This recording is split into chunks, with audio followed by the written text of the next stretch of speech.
ये राज्य पिछड़ा है, इसमें तो कोई शक नहीं है, और बाहरी तत्व ज्यादा हावी हो गए हैं। झारखंड नहीं, 1 सदी तक हमने सहन किया, और झारखंड बनने के बाद 22 साल हमने सहा है। 1932 हमारा आधार है, क्योंकि वहीं से लार्जेस्ट सर्वे हुआ है जमीन का। यहाँ बिहार में जाइए, यहाँ 3rd और 4th ग्रेड की नौकरी में आप दरखास्त दे दीजिए तो लोग रिजेक्ट कर देते हैं। कम्युनिकेशन लैंग्वेज किसी के बाप का नहीं होता है, सबका होता है, लेकिन यहाँ के जो ग्रास रूट डेवलपमेंट कब होगा, यहाँ के लोग आगे आएंगे तब। रांची विश्वविद्यालय 500 नियुक्तियां, 500 नियुक्तियां है, 100 आदमी नहीं मिलेगा देखने के यहाँ का आदमी। तो यहाँ आदिवासियों का जो 26% रिजर्वेशन हैं, दूसरे आरक्षित वर्गों का रिजर्वेशन हैं, उसका भला कहाँ होगा।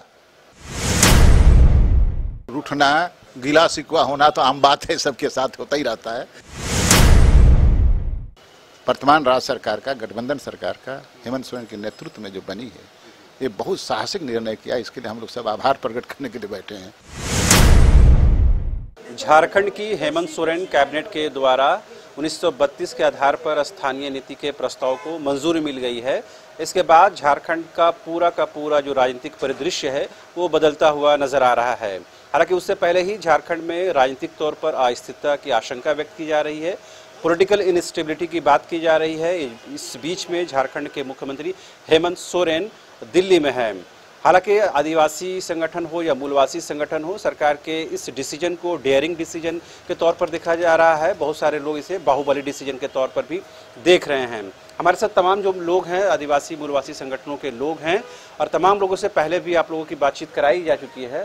खासतौर पर हम कर्मा उरांव जी से बात करेंगे, जो आदिवासी समाज में अपनी अलग पहचान और शिनाख्त रखते हैं। कर्मा उरांव जी, 1932 को लेकर सरकार ने जो एक स्टेप लिया है, उसे किस रूप में आप पर्सनली देख रहे हैं? 1932 हमारा आधार है, क्योंकि वहीं से लार्जेस्ट सर्वे हुआ है जमीन का, और ऑथेंटिक सर्वे है। उसके बाद भी सर्वे हुआ है 64, 65, 66 तक हुआ है। जैसा कि कोल्हान से आ रही है, हजारीबाग से न्यूज आ रही है, अन्य क्षेत्रों से आ रही है। लगभग 40% भूभाग के लोगों की सर्वे आपको बाद में हुई है, 1932 के बाद में, अलग अलग जिलों में, अलग अलग परमंडल में। तो मेरा कहना है कि 1932 हमारा बेस लाइन है, लेकिन उसने आया है प्रस्ताव में जो निर्णय हुआ है 1932 के पूर्व और निर्णय हुआ है। हम इसमें जोड़ना चाहते हैं कि 1932 के बाद जो स्वतंत्र भारत में भी आपको 54, 55 और आपको 64, 65, 66 के दशक में सर्वे हुए हैं, जो ऑथेंटिक सर्वे है, उसको भी समाहित किया जाना चाहिए, ताकि समूचा झारखंड इस परिदृश्य में, इस व्यापक लैंड सर्वे में आ सके और लाभ मिल सके। ये हम कुल मिला के ये हुआ कि सरकार ने जो डिसीजन लिया उसके साथ आदिवासी मूलवासी संगठन के लोग तो खड़े हैं, लेकिन कुछ चीज़ें उसमें जो छूट गई हैं उसको जोड़ने की ज़रूरत है। अब मुझे याद है कि कल ही मधु कोड़ा जो पूर्व मुख्यमंत्री हैं, उन्होंने इस बात को लेकर विरोध जताया है कि एक तरफा डिसीजन है और कोल्हान के लाखों लोग इसे कहीं ना कहीं विस्थापित हो जाएंगे। यानी आप उसके बात का समर्थन कर रहे हैं? मधु कोड़ा जी का दर्द और उनके जो क्षेत्र का दर्द सामने प्रकट आया, जो मैंने अभी ही कहा कि 1932 के बाद सर्वे हुआ है उसका इंक्लूजन होना चाहिए। इसमें उनका सारा दर्द समाप्त हो जाता है। अन्य क्षेत्रों से भी बात उठ रही है, केवल मधु कोड़ा के इलाका से, कोल्हान से नहीं। कोल्हान का 64, 65 से 70 तक हुआ है, तो उनकी बात रखना लाजमी है। और हमने देखा नहीं है कि उन्होंने विरोध किया है। मैं भी सुन रहा था उनका वक्तव्य को। उन्होंने कहा कि मैं 32 का विरोध नहीं कर रहा हूँ, मैं सिर्फ इस क्षेत्र की दुखड़ा बता रहा हूँ, यहाँ लोग वंचित हो जाएंगे ऐसा लग रहा है। इसलिए अंतिम सर्वे जो उनका हुआ है, उन्होंने मेंशन किया था, मैं सुना हूँ कि 70 के पहले जो हुआ है उसको इंक्लूजन किया जाए। इस तरह से हजारीबाग में भी देखने को मिलेगा। वैसे ये निर्णय वर्तमान राज्य सरकार का, गठबंधन सरकार का, हेमंत सोरेन के नेतृत्व में जो बनी है, ये बहुत साहसिक निर्णय किया। इसके लिए हम लोग सब आभार प्रकट करने के लिए बैठे हैं, धन्यवाद देने के लिए वर्तमान सरकार को एक बधाई दे रहे हैं कि साहसिक निर्णय लिया है। जो स्टेलमेट था वो ओपन हुआ है और आज खाता खुला है हम लोग का। इसलिए हम लोग हार्दिक अभिनंदन भी करते हैं, धन्यवाद भी करते हैं, आभार भी प्रकट कर रहे हैं सरकार। ये बताएं कि ये जो सरकार ने इस वक्त मतलब करीबन सरकार के करीबन 3 साल का जो कार्यकाल है उसमें से 5 साल में से 3 साल लगभग पूरे हो चुके हैं। अभी सरकार ने ये डिसीजन लिया है, तो इसे क्या हम राजनीतिक चश्मे से देखें? अभी जो राजनीतिक तौर पर अस्थिरता का दौर शुरू हुआ है, उन तमाम चीज़ों के बीच में सरकार ने एक करेजियस डिसीजन लिया जैसा आप बता रहे हैं, तो हम इसे क्या सियासी नजरे नुक्ते से देख सकते हैं क्या? देखिए, राजनीतिक प्रबंधन अल्टीमेटली डिसीजन मेकिंग प्रोसेस में सबसे ऊंचे दर्जे में है, आज शासन है, तो इसको पॉलिटिकल चश्मे से देखा नहीं जाना चाहिए। यहाँ की जन आकांक्षाएँ जो थीं बरसों से पल्लवित हुई थी और लोग उसी रूप में देख रहे थे कि हमारी सीमाएं बनेगी कैसे, हमारा लोग बाहरी आवर्जन कैसे रुकेगा, हमारा यहाँ पारिस्थितिकी सिद्धांत पर आधारित जीवन शैली कैसे सुरक्षित रहेगा, और यहाँ का जो ये रत्न गरबा है, जो संसाधन है, उसका दोहन यहाँ के हित में कैसे होगा, और यहाँ के कारोबार व्यवसाय कैसे संचालित होगा, यहाँ के हित में कैसे होगा, और यहाँ के नियोजन कैसे होगा, उसकी एक परिधि जिस तरह से हर राज्यों में है। यहाँ बिहार में जाइए, यहाँ 3rd और 4th ग्रेड की नौकरी में आप दरखास्त दे दीजिए तो लोग रिजेक्ट कर देते हैं, दूसरे राज्य में तो रिजेक्ट हो जाते हैं, तो हमारे यहाँ एक्सेप्ट होता है। तो यहाँ के लोग तो पिछड़े हैं, इसीलिए तो झारखंड बना। तो उसको आगे आने के लिए ये सब प्रतिबंधन तो जरूरी है ना, और इस प्रतिबंधन को दूसरे नज़र से नहीं देखा जाना चाहिए। टाइमिंग को लेकर पूछ रहा हूँ, इस वक्त में अगर सरकार इतना करेजियस डिसीजन ली है आपकी नज़र से, तो ये टाइमिंग क्या कुछ बताने की कोशिश कर रहा है हमें? नहीं, टाइमिंग के विषय में कह सकते हैं कि आज जो इंस्टेबिलिटी है, पॉलिटिकल इंस्टेबिलिटी, तो हो सकता है मैंने ये छूटी हुई बात जल्दी हमारा निर्णय हो जाए ताकि आम लोगों के लिए एक बहुत बड़ा सबल मिले। ये अच्छा निर्णय है, हम इसको अच्छा निर्णय की दृष्टि से देखते हैं, और हो सकता है जो परिस्थितियाँ बनी है, उपाहों की सिचुएशन बनी है, वापों की स्थिति बनी है, इसका भी आउटकम हो सकता है, इसका दबाव हो सकता है, लेकिन लार्जर परिस्थिति में यहाँ के यूथ उठ गए। 32 के खतियान और सर्वे, अंतिम सर्वे को लेकर के जो आवाज़ें बनी है, उसके दबाव में भी सरकार है।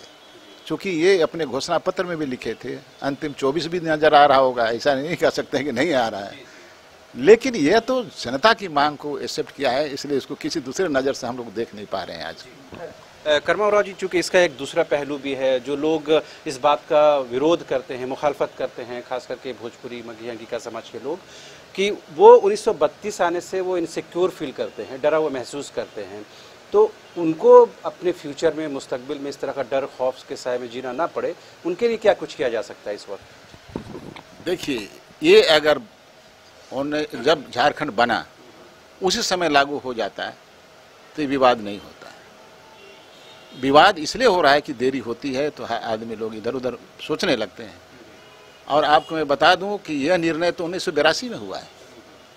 1982 का जो बिहार सरकार का नोटिफिकेशन है, जिसमें जिलेवार जो स्थानीयता का परिभाषित अंतिम सर्वे रिकॉर्ड के आधार पर है, तो बिहार सरकार तो पहले निर्णय दी, उसी को कन्फर्म कर रहे हैं।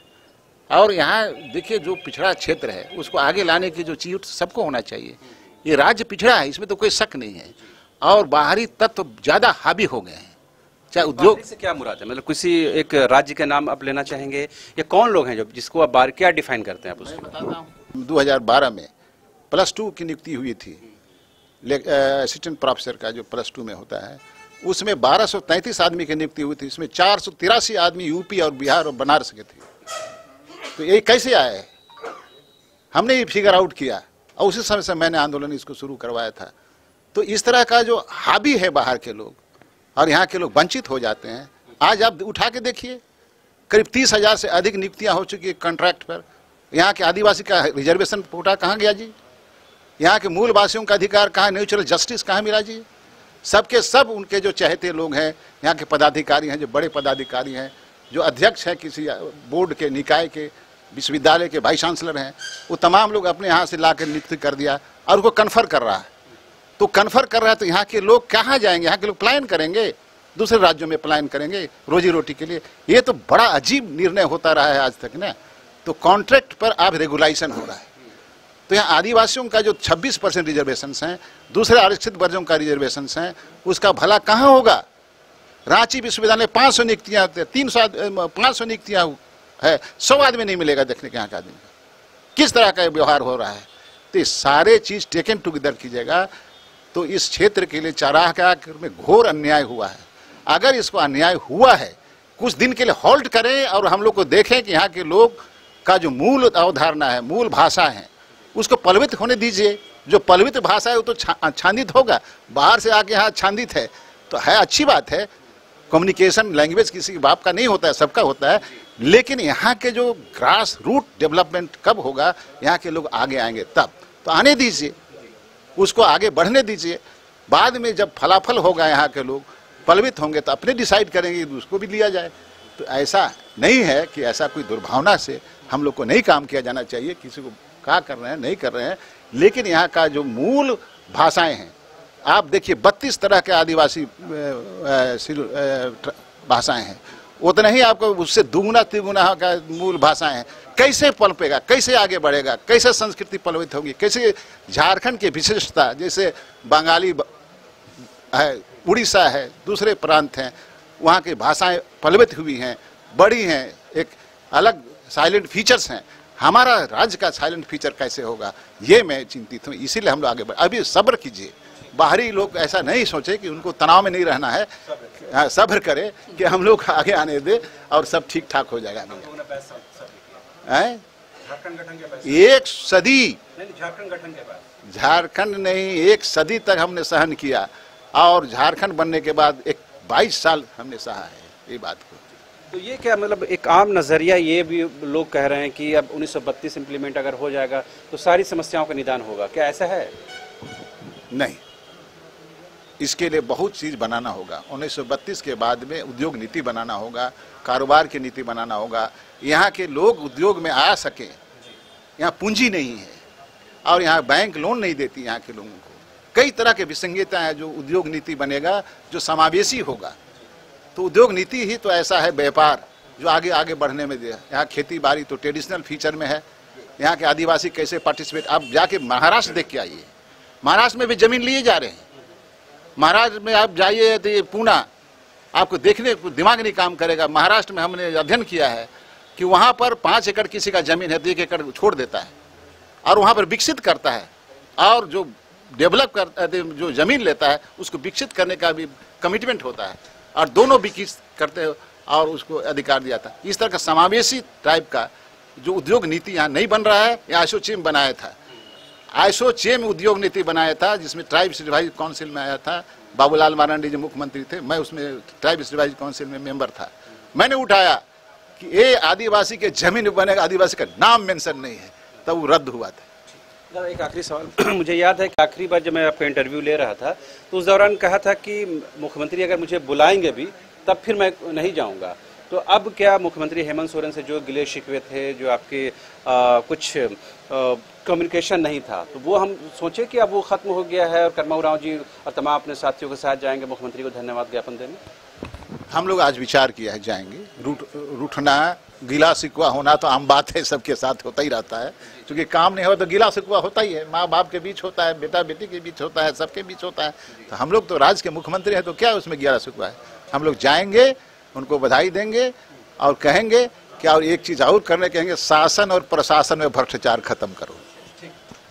तो आपने सुना, ये थे कर्मा उरांव जी, जो आमतौर पर जब भी आप इनसे बात करें तो सरकार की योजनाओं का, सरकार के क्रियाकलापों का ये समालोचना ही करते हैं। एक तरफा बात मैंने नहीं सुनी है, लेकिन आज एक तरफा बात इन्होंने की है, मुख्यमंत्री की तारीफ की है, प्रशंसा की है और उन्होंने कहा कि जो भी गिला शिकवा, जो भी इन कम्युनिकेशन था वो खत्म हो चुका है और खुद जाएंगे मुख्यमंत्री के दरबार में और खुद अपने साथियों के साथ जाएंगे और उनको धन्यवाद देंगे 3.25 करोड़ जनता के हवाले से। फिलहाल मुझे और मेरे सहयोगी कैमरा पर्सन विकास को दीजिए इजाज़त। नमस्कार।